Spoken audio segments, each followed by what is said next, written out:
Good morning students. Today we will start new chapter of chemistry, chemical equations and reactions. नाम समझिए chemical equations and reaction. नाम को समझने से पहले अपने ने पहले छोटी क्लासेस में पढ़ा है चेंजेस दो तरह के होते हैं, एक तो होते हैं फिजिकल चेंजेस और एक होते हैं केमिकल चेंजेस। फिजिकल चेंजेस यानी वो चेंजेस जिसके अंदर सिर्फ फिजिकल प्रॉपर्टीज यानी किसी भी चीज़ की शेप है, साइज है, कलर है, वो चेंज हो जाता है। कोई भी नया सब्सटेंस नहीं बनता नई प्रॉपर्टीज के साथ, तो उसको अपने क्या बोलते हैं फिजिकल चेंजेस के नाम से जानते हैं। जैसे अगर अपने मान लो पेपर लिया, पेपर को अगर अपने ने 4 पीसेज में कट कर लिया तो यहाँ पर वो पेपर ही रहता है, कोई नया सब्सटेंस नहीं बनता। पेपर ठीक है, उसका शेप चेंज हो गया या साइज चेंज हो गया। अगर अपने चाहें तो पेपर के 4 पीसेज है उसको वापस से टेप की हेल्प से ग्लू की हेल्प से अपने क्या कर सकते हैं, उसको वापस से ज्वाइन भी कर सकते हैं। तो यानी वो चेंजेस जिसके अंदर नया सब्सटेंस नहीं बनता, सिर्फ उसकी शेप, साइज, कलर का मतलब समझो जैसे अपने ने एक नाइफ लिया, चाकू लिया, चाकू के पीछे तो प्लास्टिक बॉडी होती है, उसको नहीं, जो आगे वाला उसका स्टील वाला पार्ट है उसको अपने गैस के ऊपर हीट करने के लिए रख देते हैं। अपने उसको हीट करते हैं तो रेड पॉट मतलब रेड कलर का दिखाई देने लग जाता है हीट होके। आप उसको अपने चाकू को ध्यान से उतार लो, पहले ध्यान से ही रखना है और फिर ध्यान से उतार लो। आप क्या देखोगे कि थोड़े टाइम बाद वो धीरे धीरे ठंडा होना शुरू हो जाएगा, तो रेड से क्या हो जाएगा, ब्लैक हो जाएगा। उसके बाद अगर आप स्टील से साफ करोगे तो क्या हो जाएगा, बिल्कुल साफ हो जाएगा। तो यानी यहाँ पर उसका सिर्फ कलर चेंज हुआ है, कोई भी नया सब्सटेंस है वो नहीं बना, तो उसको बोलते हैं फिजिकल चेंजेस। वो चेंजेस जिसके अंदर नए सब्सटेंस नई प्रॉपर्टी के साथ बन जाते हैं उनको अपने क्या बोलते हैं, केमिकल चेंजेस बोलते हैं। फिजिकल चेंज के अंदर ये भी आ जाता है, जैसे अपने वाटर है, वाटर को अगर अपने ठंडा करते हैं, फ्रीजर में रखते हैं तो आइस में चल जाता है। अगर अपने आइस को वापस से बाहर रखते हैं गर्मी में तो वाटर में, वाटर इसको गर्म करते हैं तो स्टीम में, स्टीम को ठंडा करते हैं तो वापस से वाटर के अंदर। तो ये भी फिजिकल चेंज का एग्जाम्पल है। लेकिन वो चेंजेस जिसके अंदर नए सब्सटेंस नई प्रॉपर्टी के साथ बनते हैं और वापस से रिवर्सिबल भी नहीं होते हैं, यानी वापस से उसको अपने पहले जैसा नहीं भी कर सकते, परमानेंट चेंजेस होते हैं, उनको अपने क्या बोलते हैं, केमिकल चेंजेस बोलते हैं। जैसे आप अपने ने पेपर लिया था, अगर अपने पेपर को सिर्फ अपने ने टीयर किया था, फाड़ा था, तब तो वो क्या था, फिजिकल चेंज था। लेकिन अगर अपने पेपर को बर्न कर देते हैं तो पेपर को बर्न करते क्या हो जाता है, कार्बन डाइऑक्साइड गैस बन के उठती है, प्लस क्या होती है पीछे थोड़ी सी ऐश राख बन जाती है। अगर अपने ये चाहें कि ऐश से वापस अपने क्या कर लें, पेपर बना लें, तो वो पॉसिबल नहीं होता। तो यानी वो चेंजेस जिसके अंदर नए सब्सटेंस नई प्रॉपर्टी के साथ होते हैं उन्हें हम क्या बोलते हैं, केमिकल चेंजेस के नाम से जानते हैं। डाइजेशन ऑफ फूड है, हमारी बॉडी के अंदर फूड का डाइजेशन है, सब्जियों का पकना है, राइपनिंग ऑफ फ्रूट्स है, फ्लावर्स का खिलना है, तुम्हारी हाइट बड़ी हो रही है, अपने बाल बढ़ रहे हैं, हेयर ग्रो कर रहे हैं, ये नेल्स ग्रो कर रहे हैं, तो ये सारे के सारे किसके अंदर आते हैं, केमिकल चेंजेस के अंदर आते हैं। क्योंकि केमिकल चेंजेस हैं उसके अंदर नए सब्सटेंस नई प्रॉपर्टी के साथ बन जाते हैं, तो उनको अपने क्या बोलते हैं, केमिकल चेंजेस के नाम से जानते हैं। अब है वो चेंजेस जिसके अंदर नए सब्सटेंसेस नई प्रॉपर्टी के साथ बन जाते हैं, केमिकल चेंजेस, इन्हीं को अपने क्या बोलते हैं, the reactions in which the changes in which new substances are formed with new properties are known as chemical reactions and these chemical changes are also known as chemical reaction. यानी वो changes जिसके अंदर नए substance नई property के साथ बन जाते हैं उनको अपने बोलते हैं केमिकल चेंजेस, और केमिकल चेंजेस को ही हम क्या बोलते हैं, केमिकल रिएक्शंस के नाम से जानते हैं। जैसे अपने देखते हैं कार्बन को अगर अपने ऑक्सीजन की प्रेजेंस में बर्न करते हैं तो बनती है कार्बन डाइऑक्साइड गैस। तो वो सब्सटेंस जो केमिकल रिएक्शन के अंदर पार्टिसिपेट करते हैं उनको अपने बोलते हैं रिएक्टेंट्स। लास्ट ईयर में पढ़ा था। और वो सब्सटेंसेस जो बनते हैं, the substances which are produced during a chemical reaction are known as products. यानी वो सब्सटेंसेस जो केमिकल रिएक्शन के दौरान बनते हैं उनको अपने क्या बोलते हैं, प्रोडक्ट बोलते हैं। जैसे अपने देखते हैं NH3 ammonia plus hydrochloric acid, NH4Cl ammonium chloride हो जाता है। तो मैं यहाँ पे ये बता रही हूँ कि जब भी केमिकल चेंज होते हैं तो कोई भी नया आइटम नहीं बनता, सिर्फ जो पुराने आइटम्स होते हैं, जैसे यहाँ पर नाइट्रोजन, हाइड्रोजन, क्लोरीन ये है, तो ये अलग अलग थे। तो जो पुराने आइटम्स होते हैं उनके अंदर क्या होता है, रिएक्टेंट्स के अंदर रीअरेंजमेंट होता है आइटम्स का, और जिसके कारण से नया प्रोडक्ट बन जाता है। कोई भी आइटम है, यूं नहीं है कि अपने पास नाइट्रोजन था तो अपने ने प्रोडक्ट वाली साइड क्या ले लिया, कार्बन ले लिया, या इधर हाइड्रोजन था तो उधर अपने ने कुछ और ले लिया, तो ऐसा नहीं होता। ऐसा होता कि कोई भी सब्सटेंस चेंज किया जा सकता, तो सभी लोग क्या करते हैं, मतलब एलिमेंट को चेंज नहीं किया जा सकता। बहुत टिपिकल कंडीशंस होती हैं, बहुत ज़्यादा स्पेशल कंडीशंस होती हैं, जब आप 11वीं क्लास में पढ़ोगे तभी क्या हो सकता है कि कोई एलिमेंट है चेंज हो सकता है।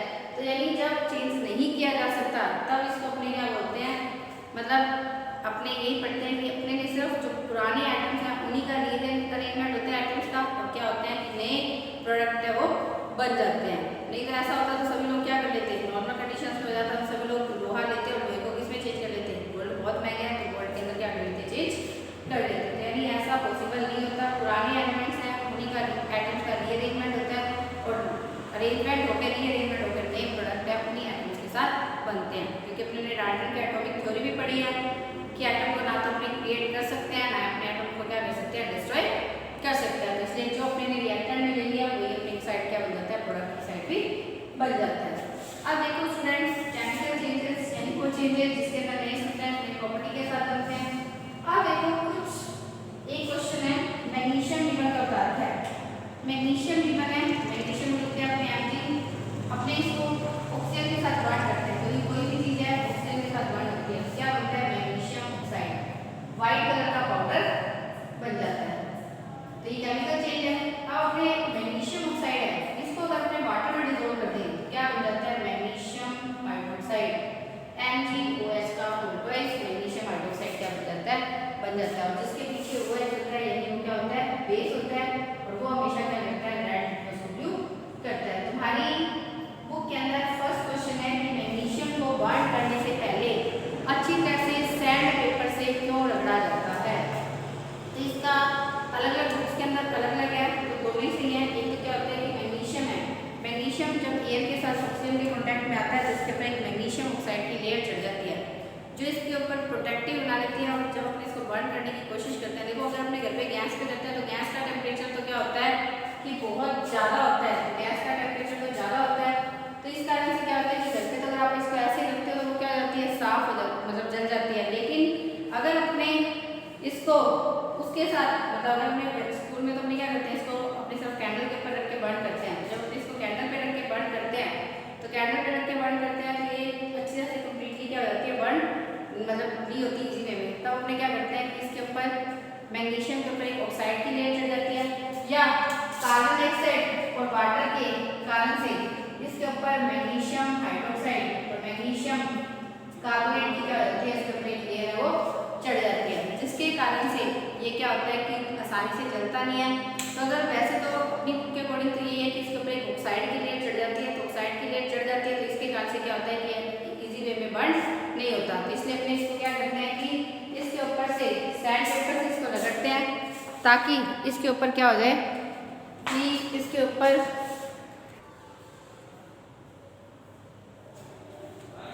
तो देखो स्टूडेंट्स, मैग्नीशियम के ऊपर ऑक्सीजन की लेयर चढ़ जाती है, मैग्नीशियम ऑक्साइड बन जाता है। तो अपने के अकॉर्डिंग अपने ये लिखेंगे कि मैग्नीशियम के ऊपर एक ऑक्साइड की लेयर चढ़ जाती है जिसके कारण से मैग्नीशियम ऑक्साइड बन जाता है, और जो बर्निंग के अंदर क्या करता है, थोड़ा सा दिक्कत देता है। तो इसलिए अपने ऑक्साइड की लेयर को रिमूव करने के लिए सबसे पहले अपने क्या करते हैं, मैग्नीशियम को अच्छी तरह से सैंड पेपर से रगड़ने का काम करते हैं, रब करने का काम करते हैं ताकि उसके ऊपर से ऑक्साइड की लेयर क्या हो जाए, रिमूव हो जाए। अब अपने हैं characteristic of chemical reactions, characteristics of chemical reaction. 5 characteristics हैं स्टूडेंट्स, अपने 1 बाय 1 पढ़ेंगे।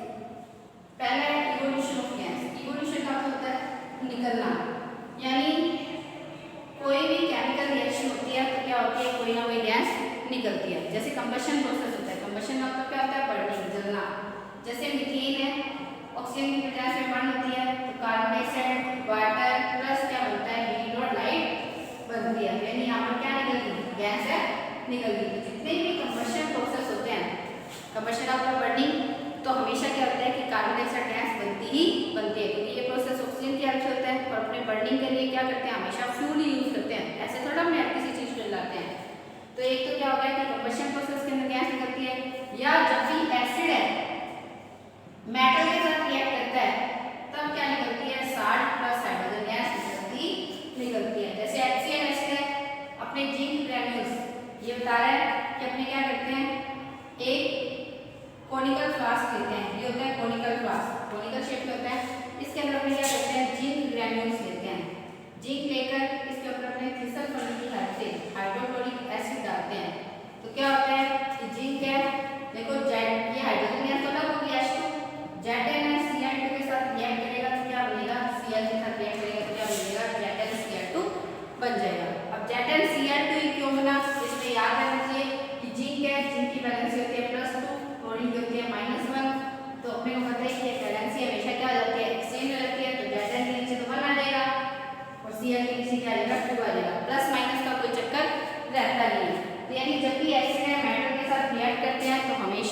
क्या करते हैं, साल्ट प्लस हाइड्रोजन गैस बनाते ही बनाते हैं। ये अपने पहले भी पढ़ा है।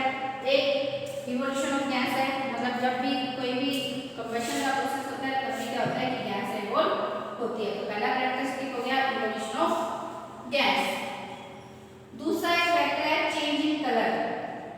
चेंज इन कलर के अंदर देखो, यानी कोई भी केमिकल रिएक्शन होती है तो कोई कलर चेंज हो जाता है। कलर चेंज का एग्जांपल देखो, जैसे अगर अपने बैंगन है, ब्रिंजल, बैंगन को अगर अपने कट करते हैं तो आपने कभी गौर करना है कि आपकी मम्मा उसको हमेशा पानी में कट करती है, नहीं तो ब्लैक हो जाते हैं। पानी में भी वो ब्लैक हो जाते हैं क्योंकि बैंगन के अंदर बैंगन के अंदर क्या होता है, आयरन होता है। आलू का देखना, अगर अपने आलू को कट करते हैं तो आलू का भी कलर चेंज हो जाता है। तो इसके अलावा अपने एप्पल को कट करके रखते हैं तो एप्पल के पीछे आप थोड़ी देर बाद देखते हैं तो ब्राउन ब्राउन से कलर के हो जाते हैं, क्योंकि बैंगन के अंदर और एप्पल के अंदर दोनों के अंदर क्या होता है, आयरन होता है। और आयरन के अगर ऊपर रस्ट लग जाती है तो कैसी हो जाती है, ब्लू ब्राउन से कलर की हो जाती है। तो ये भी केमिकल चेंजेस की एग्जाम्पल है, क्योंकि अगर अपने इसको मतलब जो बैंगन का कालापन है उसको नहीं खत्म कर सकते, या अगर अपने एप्पल है, एप्पल का जो ऊपर ब्राउन कलर आ जाता है उसको अपने क्या कर सकते हैं, खत्म नहीं कर सकते। तो ये केमिकल चेंजेस के एग्जाम्पल है। लेकिन अपने चेंज इन कलर के अंदर अपने बुक के अंदर देखा है, एक देखा है पोटेशियम परमैंगनेट। पोटेशियम परमैंगनेट को अपने ने मैंने तुम्हें पहले भी बताया था, इसको बोलते हैं लाल दवा। हालांकि इसका कलर क्या होता है, पर्पल कलर होता है। पोटेशियम परमैंगनेट है, पर्पल कलर का होता है। पोटेशियम परमैंगनेट के सॉल्यूशन के अंदर अगर अपने धीरे धीरे सिट्रिक एसिड मिक्स करते हैं तो क्या होता है, इसका पर्पल कलर है वो क्या हो जाता है, डिसअपीयर हो जाता है, गायब हो जाता है। तो एक तो ये एग्जांपल देखा है अपनी बुक के अंदर। एक अपनी बुक के अंदर एग्जांपल देखा है K2Cr2O7, इसको बोलते हैं पोटेशियम डाइक्रोमेट। बेटा ये अब आपको याद ही करना पड़ेगा, कोई इलाज नहीं है और कोई इसका तरीका भी नहीं है। धीरे धीरे जैसे practice makes a person perfect, कि प्रैक्टिस ही हर इंसान को क्या करती है, परफेक्ट बनाती है। तो आपको हमेशा प्रैक्टिस ही करनी पड़ेगी। स्टूडेंट्स कुछ आपको समझ आता होगा, मे भी कोशिश तो हमारी पूरी यही रहती है कि आपको पूरा अच्छे से समझ आए, लेकिन कई चीज़ें ऐसी होती हैं जो ऑफलाइन क्लासेस में ज़्यादा अच्छी तरह से आएंगी। बस भगवान से सभी यही दुआ करो कि अपना स्कूल है 1 सितंबर से खुल जाए और आपका सिलेबस 2.5 मंथ के अंदर, मतलब अक्टूबर नवंबर, सितंबर अक्टूबर नवंबर 3 मंथ्स के अंदर 100% है। जैसे मर्जी कराओ, मेरी टेंशन है, पूरा करवा दूंगी दोबारा से। मतलब ये नहीं कि जो मैंने ऑनलाइन में करवा दिया वो दोबारा से नहीं करवाऊंगी, मैं वापस से आपको सारा का सारा सिलेबस है अच्छे से क्लियर करवा दूंगी। आप मेरे पे पूरा का पूरा ट्रस्ट रखो बस। लेकिन थोड़ी सी कोशिश देखो अभी आपको करनी पड़ेगी, जितना आपको समझ आता है, क्योंकि अभी आपके बहुत टाइम है, आप घर पे सारा दिन फ्री जैसे ही होते हो, तो आपको क्या काम करना है। अभी आप छोटे हो, आपकी मम्मी आई हो तो रहने के साथ में आपसे बाल बिजली को बनती है, ऐसा तो किसी की मम्मी नहीं करती ना। तो आपको क्या करना है, सिर्फ पढ़ना ही तो होता है। और आपके बोर्ड क्लास में तो कोई भी पेरेंट्स मुझे नहीं लगता कि आपको ये बोलता होगा कि आप पढ़ो मत। तो इसलिए अपने को क्या करना है कि सिर्फ पढ़ाई करनी है। तो कोशिश किया करो 2-3 बार वीडियो को सुनो तो आपको सब समझ आ जाएगा। तो देखो अपने एक एग्जाम्पल तो पढ़ा कि पोटेशियम परमैंगनेट सॉल्यूशन का कलर पर्पल होता है। जब अपने इसके अंदर सिट्रिक एसिड मिक्स करते हैं तो ये क्या हो जाता है, इसका पर्पल कलर डिसअपीयर हो जाता है। दूसरा है potassium dichromate solution. Potassium dichromate solution है वो क्या होता है, ऑरेंज कलर का होता है। अगर अपने उसके अंदर से सल्फर डाइऑक्साइड गैस पास करते हैं तो उसका ऑरेंज कलर किसमें चेंज हो जाता है, ग्रीन कलर के अंदर चेंज हो जाता है। ये अपनी बुक के अंदर 2 एग्जांपल देते हैं, लेकिन स्टूडेंट इस चैप्टर का नाम है केमिकल इक्वेशन। तो यानी अपने को एक एग्जांपल ऐसा भी पता होना चाहिए जिसके अंदर केमिकल इक्वेशन होती हो। तो उसके लिए है आयरन। आयरन कौन सा कलर का होता है आपको पता है, नया लेके आते हैं फ्रेश होके। अगर ये ऑक्सीजन के साथ और वाटर मॉलिक्यूल्स, अगर ऑक्सीजन और वाटर जैसे अपने लोहे की एक नई की लेके आए, अगर इसको अपने छत पे ले जाके रखते हैं थोड़ी देर तो क्या हो जाएगा, इसके ऊपर रस कर जाएगी। तो अपने लिखते हैं XH2। X का मतलब होता है नंबर ऑफ वाटर मॉलिक्यूल, जितने मर्जी हो सकते हैं। तो अपने क्या होता है, इसमें चेंज होता है Fe2O3.XH2। इसको बोलते हैं हाइड्रेटेड आयरन ऑक्साइड, क्योंकि इसके साथ वाटर जुड़ गया तो इसको बोलते हैं हाइड्रेटेड आयरन ऑक्साइड। और इसको अपने क्या बोलते हैं, रस्ट बोलते हैं। तो रस्ट कौन सी कलर की होती है, ब्राउन कलर की होती है। तो इस तरह से क्या हो गया कि चेंज इन कलर हो गया। तो आपको एक एग्जांपल है ये वाला भी, जहाँ पर केमिकल इक्वेशंस होती हैं, ऐसा भी कोई एग्जांपल आपको क्या करना होता है, लर्न करना होता है। तो दूसरा आपने फैक्टर क्या पढ़ लिया, चेंज इन कलर। तीसरा आपने पढ़ते हैं change in temperature. Change in temperature का मतलब कुछ केमिकल रिएक्शंस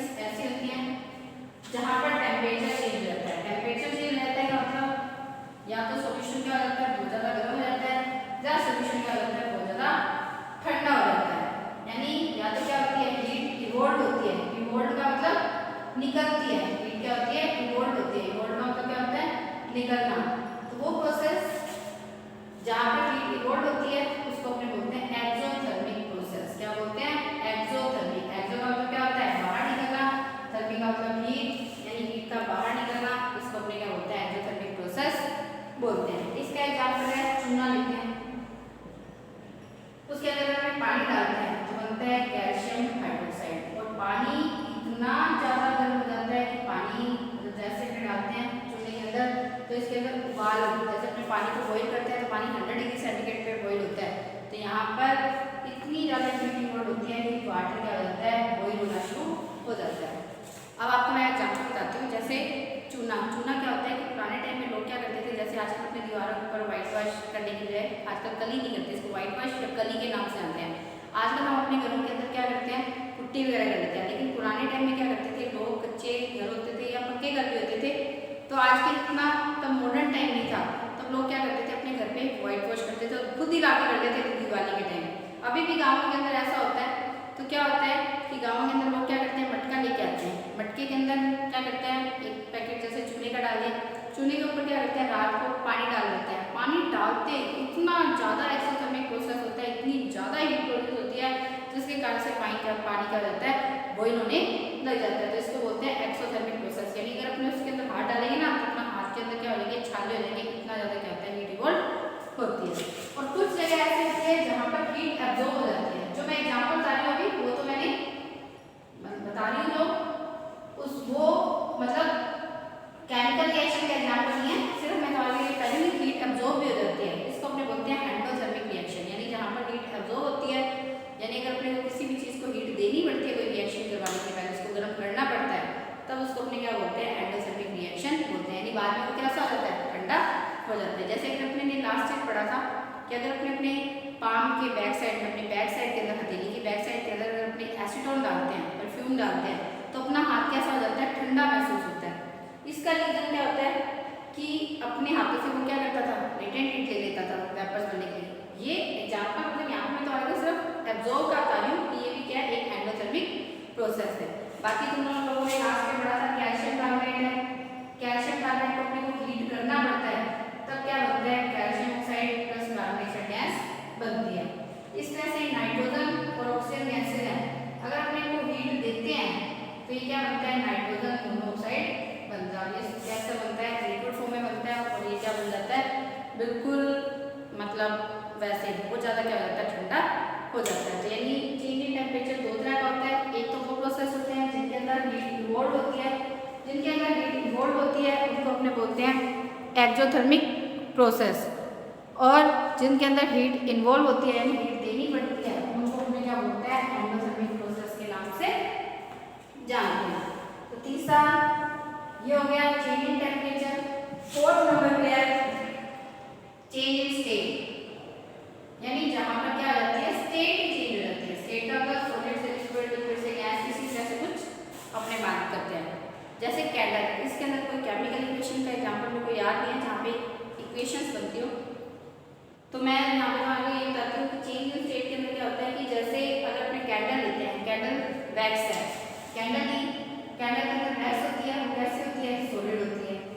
जब अपने इसको बर्न करते हैं तो क्या बनता है, कार्बन डाइऑक्साइड प्लस क्या बनता है, वाटर वो बनता है। यानी एक तो क्या बन गई, गैस बन गई, और एक क्या बन जाता है, लिक्विड बन जाता है। यानी कैंडल कैसे होती है, सॉलिड होती है, जब अपने इसको हीट करते हैं तो ये गैस और लिक्विड फॉर्म में चेंज हो जाती है। यानी यहाँ पर क्या हो जाती है, इसकी स्टेट है वो चेंज हो जाती है।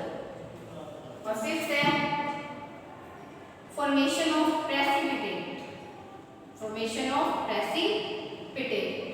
अब प्रेसिपिटेट क्या होता है, प्रेसिपिटेट को अपने शॉर्ट फॉर्म में पीपीटी के नाम से लिखते हैं।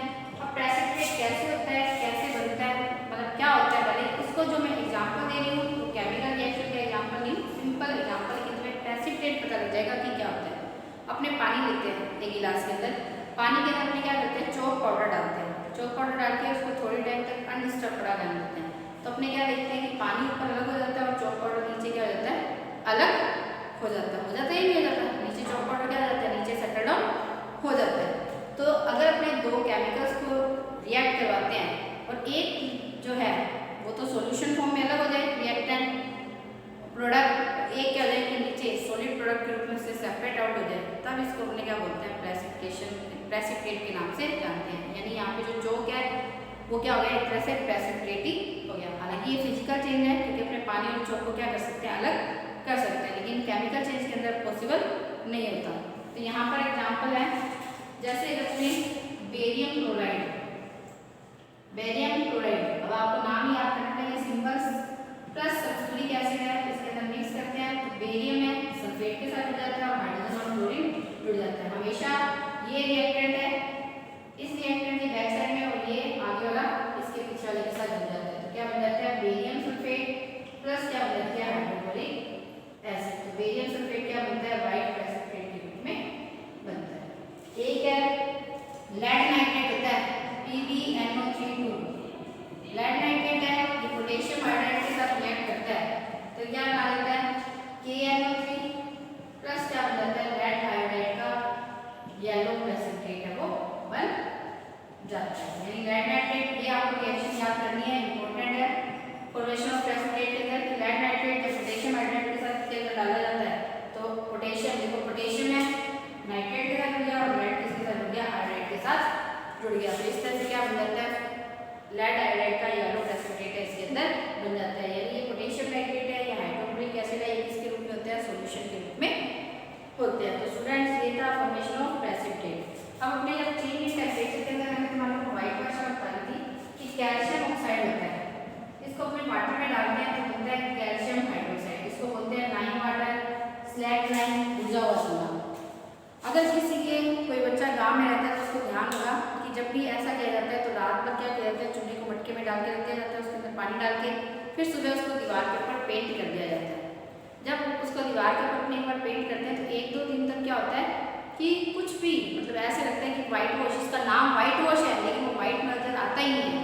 इसके अंदर हल्का सा नील भी डालते हैं, जैसे अपने कपड़ों में लगाते हैं ना व्हाइट कलर के कपड़ों में, उसमें क्या करते हैं हल्का सा क्या करते हैं, नील भी डालते हैं। उजाला वाला नील, मतलब उजाला तो लिक्विड होता है, लिक्विड नील नहीं डाला जाता, हमेशा क्या किया जाता है, सॉलिड नील डाला जाता है। सॉलिड ये लालटेन वगैरह इस नाम से आता है, डिब्बियाँ आती हैं उसके, शायद आप लोगों ने देखा होगा। तो 2 दिन बाद क्या होता है कि इसके ऊपर कलर आना शुरू हो जाता है। इसका कारण क्या होता है कि अपने दीवारों के ऊपर क्या करते हैं, कैल्शियम हाइड्रोक्साइड को अप्लाई कर देते हैं।